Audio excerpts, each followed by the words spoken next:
My life is for people, that I can be beneficial to a people. And I hope you like jamming too. Just seated in my lion. Hey, hi, what's up? You're watching your favorite show, one and only on Awesome TV, and this is your host, Abhinandan Singh. And guess what? I've got the star cast of that film, which has garnered all the limelight. Yes, I'm talking about Bob Marley. So, ladies and gentlemen, warm welcome to the star cast of film Bob Marley, only on Awesome TV.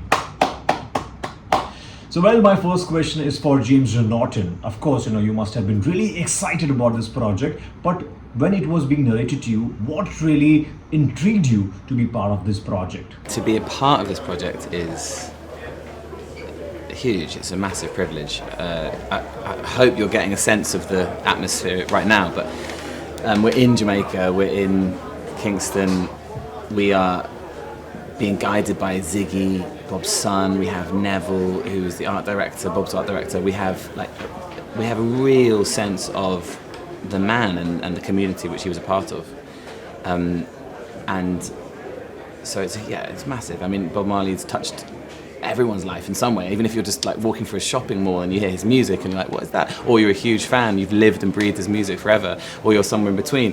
He's sort of touched everyone's life, and so this movie, it's about time a movie was made to celebrate him and his legacy and the insane imprint he's left on this world. Of course, James will get to know about it, but what message this film gives up? As far as the movie and the message, I mean, when better time, when does the world need Bob Marley's message more than right now? Right.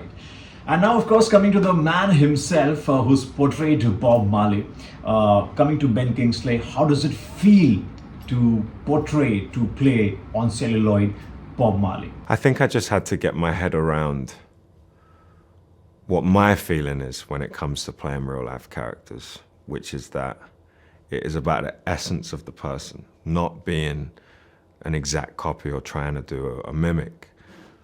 But for some reason, when it came to Bob, my instinct was I wanted to be and look as close as I could to him. But I think it was just something to obsess with that I didn't really have that much control over. But if it was me looking in from outside, I would have been saying all the things that everyone else was saying to me. It's like, it doesn't matter about this and that. It's just about the essence. It's just about the essence. Okay, Ben, the next question is, what is the most interesting thing about Bob Marley? What's interesting about Bob is that to find his vulnerability in a way that felt truthful took a lot of nuancing. You can't just put Bob in a scene where he's crying because it's not real. And that was the instruction from Jamaica. Bob's not soft. Bob's not soft. Tough gang, So as much as we like to put that on him, the instruction from Jamaica and the family was, you have to understand that this man was closer to a football manager in terms of his stance and his position. This is a guy from the street. Yes, he's vulnerable in his music. And yes, when he sings, there's nothing like it. And his lyrics are an open book. But as a guy, trying to find stories about when he was vulnerable around other people, that was like so much of the research was that. It's like, who did see him cry? When was he? In private, who was he? So Ray and I, we really had to explore that and talk to people. We needed a lot of help. After the shooting. If you don't play the show, then they win. Am I right, man?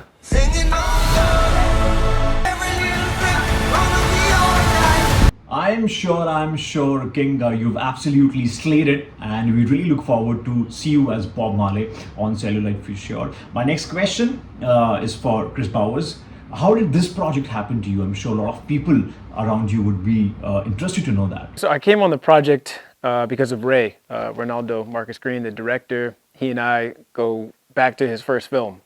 He had a film called Monsters and Men a few years ago, and I scored that, and then also worked with him on King Richard. And so as soon as he got the opportunity to do this, he started talking to me about it. And I remember us having early conversations about, what this might be to take on this responsibility. And so for me, I feel like it was, my mind already went into overdrive trying to think about how to represent Bob through the score and how that score would relate to his music, and trying to have some sort of continuity between the two, but also making sure that those two things felt like they had their own identities. And so that definitely felt like a decent amount of pressure and responsibility to take on, but not only having the support of Ray, but also having conversations with Ziggy and now Steven, and having them step into the process with me to talk about what instruments we might be able to use to help the score feel like it has some cultural significance and roots,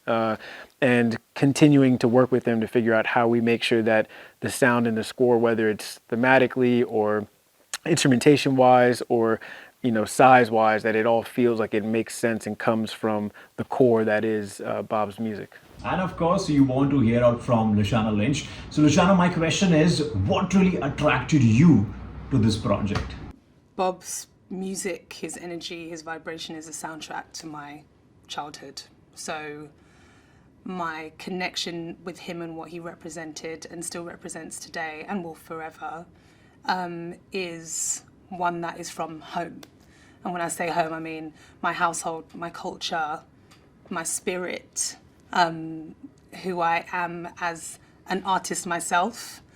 He represents so much foundationally that I think anyone would be remiss to not include him in being an influence in most creatives' lives, like most. Whether you're a musician or an actor or a writer or anything, he's just a part of the fabric of this earth. So my outlook on him as firstly as a musician, but also as an individual from my parents' country, is that he allows people to access a part of themselves that they wouldn't maybe normally do or wouldn't feel encouraged or confident enough to do. And of course, my next question is for Reinaldo Marcus Green. And of course, let's hear from the horse's mouth. There have been so many other documentaries on all the other platforms. So how different was it? How difficult was it for you to make something different and something unique? There's so much to say about Bob's life. Everybody you talk to in Bob's circle has a different story. Everybody has a Bob Marley story. When I met him, where I was when I saw him for the first time, everybody was Bob's best friend. So it's just kind of digging through all of that and figuring out what's the most impactful story, again, for the next generation that doesn't know Bob. What's that window in his life that gives us insight into what he was thinking, what he was going through, what he was struggling with, and what he gave us. And what we settled on, the producers, myself, the studio, was that 1976 to 1977 was a period of musical genius. It was a period of time in Bob's life where he captured something, the hearts and minds of people around the world. Exodus went on to sell, millions and millions of copies around the world. Some of the most famous songs of all time. So that period of rich creation was important to us. So, Marcus, can we also say that it's going to be a kind of Bob Marley's character movie? There was never a point where we set out to make a caricature of Bob, and we knew this film was about making an interpretation about Bob Marley. There's only one Bob, and he's gone. And our film and our role and our responsibility, I see, is trying to carry his legacy. How do we do that? We have to get close. And I think what Kingsley did was interpret Bob. And that's masterful. That's an actor acting, not mimicking. And when I saw that baseline, I knew I had found our guy. Well, my next question is for Ziggy Marley. Ziggy, how do you feel connected to this film? This is the first time I'm really involved in a movie in this deeper way and seeing like under the hood how things happen. And so I guess it's not know what all the movies thing happen there. The producer will talk. We interview a few directors. We vibe with one. We vibe with Reinaldo, and his idea and his vision and his youthfulness. And Ziggy, of course, one question world would want to know, that how difficult was it how arduous process was it for you to find a suitable character to play Bob Marley on celluloid 70mm, wherein the whole world would be watching that? I'm sure it's going to be a very difficult job for you to actually find someone like that. We search everywhere to get a good actor for play Bob, you know. But you really need somebody who not just look, but can express, that can keep your attention when you're in the film. And so when we auditioned and I saw Kingsley, who plays Bob, he was the one who kept my attention. You know, and all of us kind of agree, say, yeah, like him keep your attention. We need somebody who will keep your attention to play Bob. So he did a really great job, fantastic job. Because it's a very heavy load, you know. It's a very heavy load for play a man like my father. So, him do good. Yeah, I mean, and then we have Lashana, who plays my mother. She's wonderful too, you know. So they make a good team. It's a good... The story is multi-layered. There's so much story within the story, you know. Like the music is multi-layered. So the story is really a work of art. It's a work of art. It's not just a movie. It's not just a regular old biopic. It's an artistic expression, you know. I'm sure it must have been like a difficult task to find somebody like that who's beautifully portrayed Bob Marley on screen. So look forward to this film. On that, and wish you guys all the really best for your film. The trailer looks very intriguing, and fingers crossed, all the really best once again. And you guys keep watching Awesome TV, your favorite show, one and only. I'll be right back with some more special guests. This is me, Abhinandan Singh, signing off. Till then, you stay awesome. To add authenticity. Bob Marley, let him go.